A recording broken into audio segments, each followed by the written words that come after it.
Philippines has a great history according to our geography.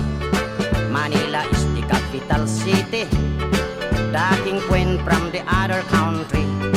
Metro Manila, Quezon City, Caloocan, Pasay, Makati, Marikina, Pasig, Sapote, Malabon, Las Piñas, Parañaque.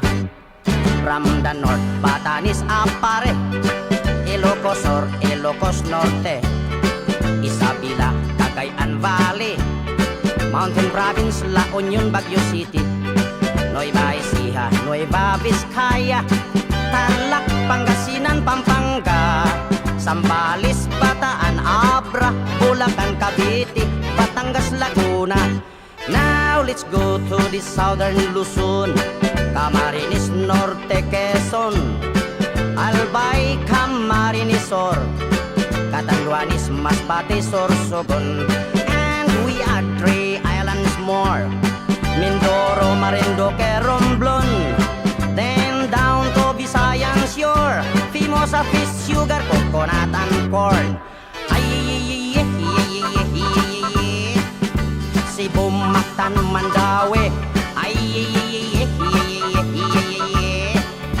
Bohol, Samar, Leyte,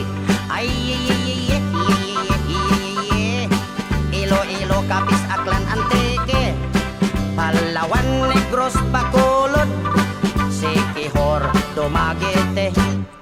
Now let's go to the land of promise, the land of Mindanao, Bukidnon, Zamboanga, Misamis, Mambahaw, Butuan, Agusan, Surigao, Cagayan de Oro, Iligan, Osamis, and the 3 provinces of Davao, Davao Sur Oriental, del Norte, Cotabato, Lanao, Sulu, Tawi-Tawi.